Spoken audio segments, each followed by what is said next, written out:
So in this lesson, we're going to look at even more different types of functional groups that can exist in an organic compound. So we've covered alkane, alkene, and alkyne. We did alcohol, aldehyde, ketones, carboxylic acid, and esters last lesson. So today we're going to focus on the rest, except we will omit ether as that is no longer part of the VCE study design. So ether, we're going to cross out. Okay, so let's talk about amines. It's the fishy smells and decaying animal odor that we smell. It's characterized by an amino group, so amino group being NH2. We drop the E for the suffix amine.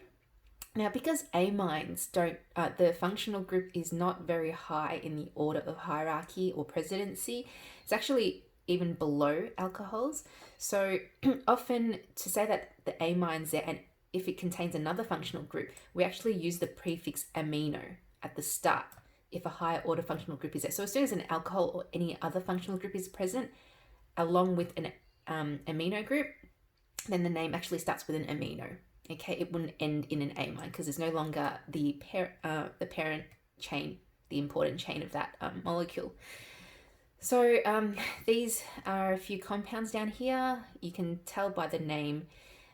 It's this putrescine smells putrid, and cadaverine is actually from dead bodies. So they're nasty smells.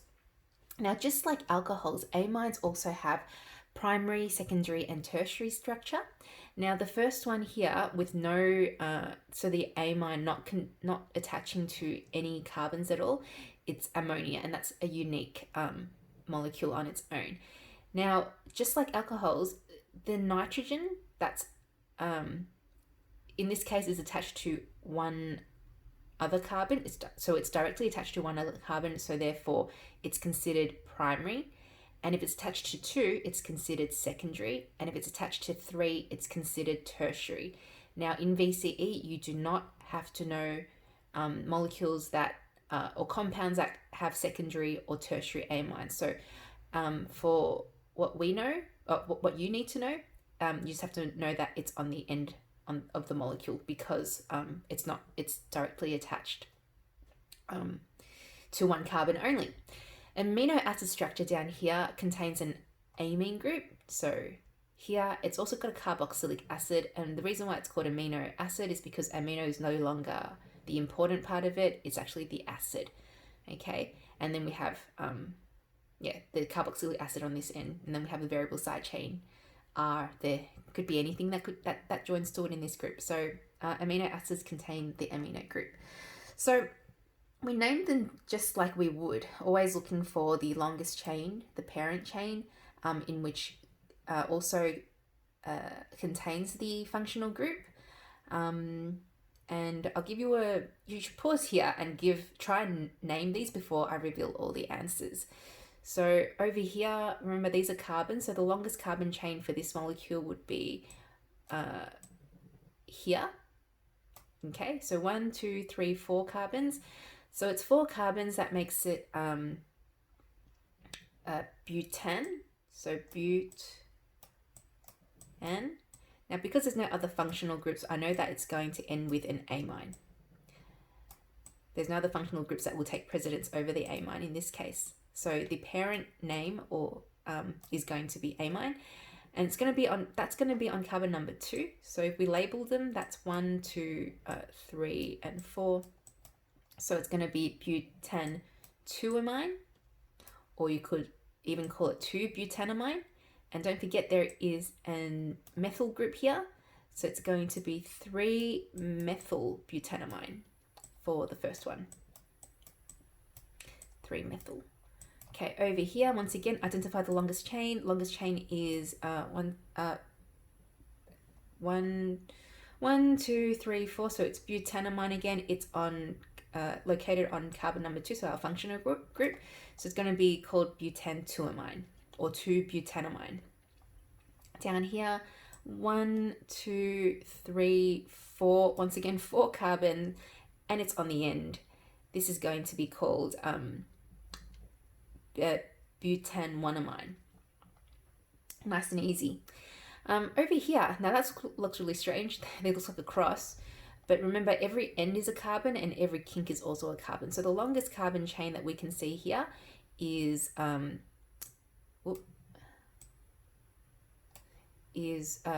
carbon long. So being 3 eth-meth pro, so this is going to be propanamine. And not just propanamine, it's propantuamine because it's in the second position, or you can call it 2-propanamine. You guys can write the rest. So 2-propanamine, and don't forget we have a methyl group here on carbon number 2 as well. So it'll be 2-methyl-2-propanamine. Actually, you don't even have to specify that it's 2-methyl because it won't be a methyl unless it's in carbon number 2. Because once you put that on the end, you're going to actually elongate the chain. So you don't actually, you can just call it methyl propantuamine. Okay, you have to specify where the amine is because it can be on carbon number 1 as well. So there isn't a possible alternative, but there is no possible alternative for the methyl group. Down here, longest continuous carbon chain is 3 carbons long, so that takes it to propanamine, and it's propan-1 amine, and on carbon number 2 is the methyl group, so it'll be, this will still be called methyl without numbering because you don't need to. It'll be methyl 1 propanamine or methyl propan-1 amine. Same thing. Down here, longest chain 1, 2, 3, 4, 5. So 5 carbons, and we're gonna now, given that the amine group is right in the center, it seems like it doesn't matter which side you label, but we're going to label from this side because we want the lowest numbers, because we've got a methyl group here, a side chain right in this area that we want to keep the lowest numbers. So that'll be number 1, that'll be 2, and that'll be 3.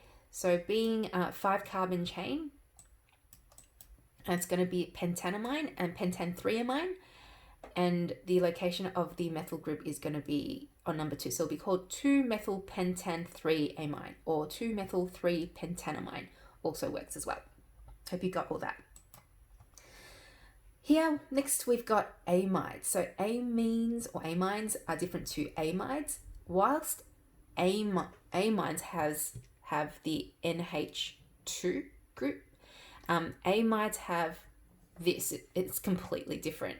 So we've got a C double bonded to an O, and then we've got an N bonded to the C that's bonded to the double bonded to the O. So what you're going to be looking for is a CONH2 group, okay? Or really you should just be looking for CON because it doesn't have to be, the N does not have to be strictly bonded to a H2 on either side. It could be another carbon chain, it could be something else. So a simple amide looks like this, okay? And it's very similar to your carboxylic acids. The only difference between an amide and a carboxylic acid is that instead of the hydroxyl group, we're replaced with with NH2 there. Okay. So this one is one of the simplest ones, methanamide, or never mind. Okay, you guys can pronounce that yourself. Now, once again, they have primary, tertiary, and secondary structures, but for VCE, we don't really care about the secondary or tertiary.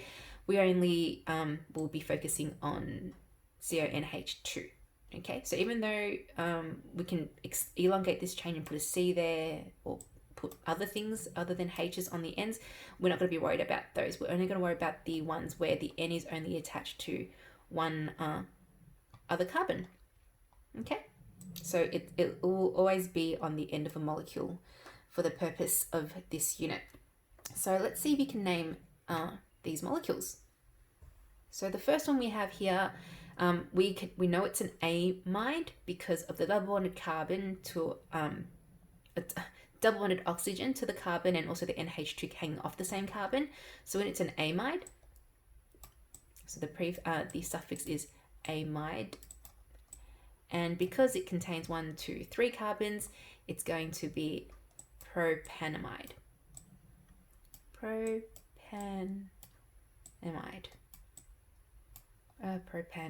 Okay, and no space here, even though I weren't able to close that gap. Next one here, this is also, longest chain is 4 carbons, so it's this chain here, it makes it butanamide, okay? And we have a methyl group on carbon number 2. So it will be 2-methyl butanamide.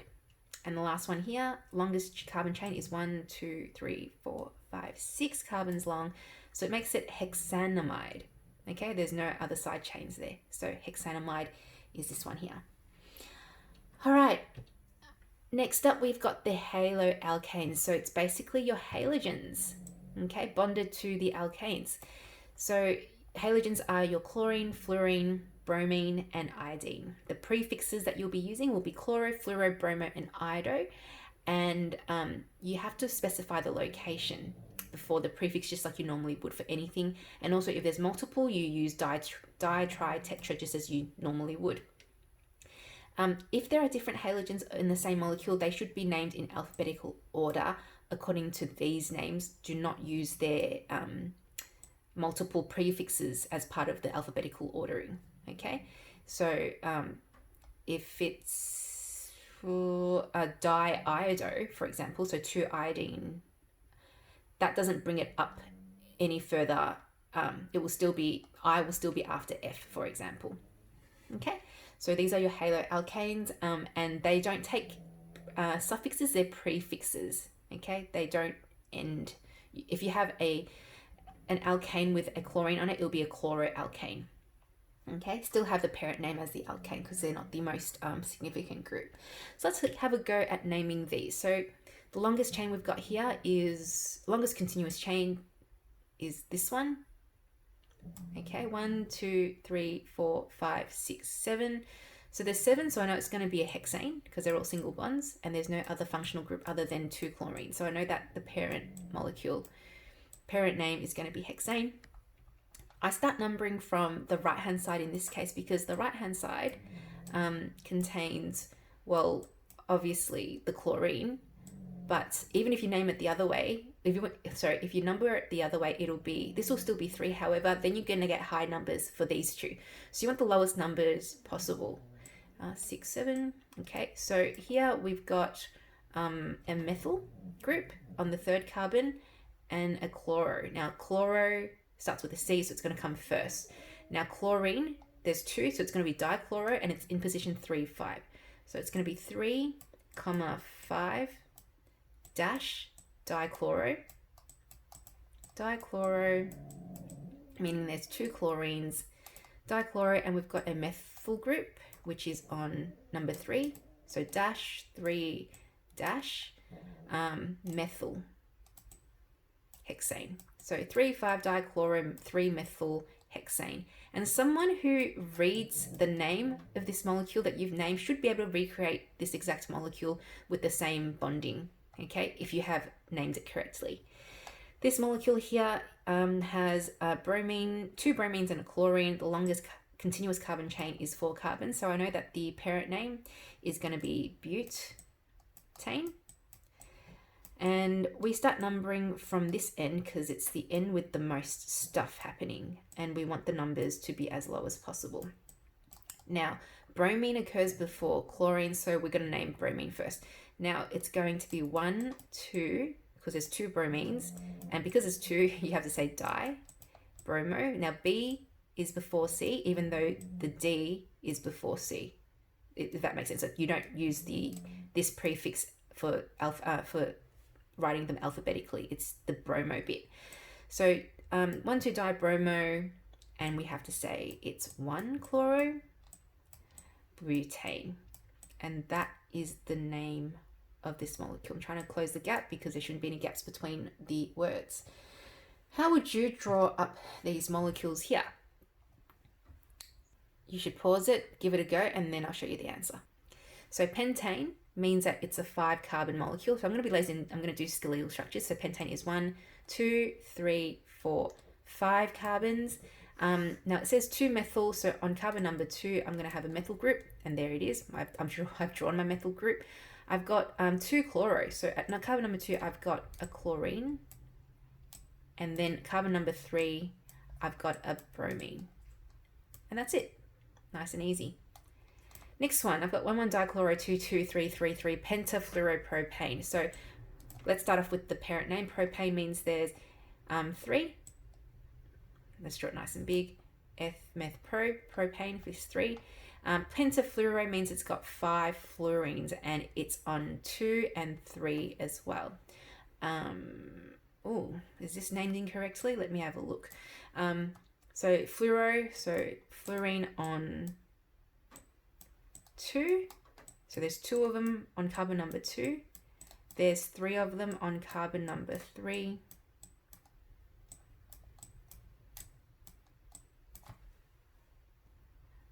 I am not sure why I put an L on the fluoro. It's just F, guys. I'm sorry. Okay. So fluorine here at the, there's 3 here, and then 1,1-dichloro. Dichloro would be Cl. I have reservations about the naming of this molecule because we should have named. We want to get the least numbers. So really, this molecule is named incorrectly. It should have been named from this carbon because it's got the most stuff. So it'll be, and then this will be carbon number 2 and carbon number 3. So then the name would actually be 3,3-dichloro because chlorine comes first, but it'll be 1,1,1,2,2 pentafluoropentane. So this name is actually wrong. Once you've drawn the molecule, you're like, well, why would you name it like that? So that's what it should look like, but that is actually the incorrect name for it. So let's look at presidency. Well, who's more important than who, and who gets to take the parent name? As I said before, what did I say before? Your amines are not as important as alcohols, and alcohols are already quite low on the presidency chain. So your halides are the least important. So the ones with chlorofluorobromo, your haloalkanes, that's why they always take, they never take part in the last name when you name a molecule. Then you've got the anes, enes, and ines that will be superseded if there was an amine group, alcohol group, followed by ketones. So going up, and I deliberately made the fonts bigger because the bigger you are here, or the higher up you are, the more important you tend to be. And it takes precedence. So carboxylic acid will take precedence over an ester. So the name of the molecule will actually be an oic acid instead of a, carboxylic acid, instead of a something alkyl alkanoate. Okay, so this will be the presidency of it. Now, if you don't, so say if everything here existed on one molecule, so we've got a carboxylic acid with an ester, with an amide, with an aldehyde, everything that you can see here, all existing on the same molecule, well, only the carboxylic acid gets to take the parent name. What happens to the names of the others? So we've got, you have a substituent name that's here. You don't have to worry about this too much, to be honest. So, for example, if you have a hydroxyl group, and because your alcohol is superseded by something else higher along, then the name actually has hydroxy instead of having an blah blah ol at the end. Okay, but you wouldn't really have to go there too much, because if you look at the study design, and this is extracted straight from the study design, you just need to know the Iupac systematic naming of organic compounds up to 8 carbons long. So you don't even need to know decane or nonane. And also, they will not give you more than 2 functional groups for a molecule. And it's limited to non-cyclic hydrocarbons, which means that you don't have to name anything cyclical, anything that's in a ring. So you obviously need to, haloalkanes, we've done primary amides, so you don't need to know secondary or tertiary. You need to know all 3 types of alcohols, okay? So primary, tertiary, and secondary.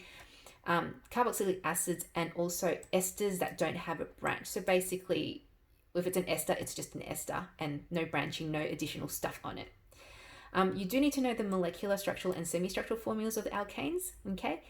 So we went through that last lesson, and also things like benzene, which I'll go through today, and you can read this on your own. Obviously, I've taught you everything that's on here, so you just have to pay attention to what you have to focus on.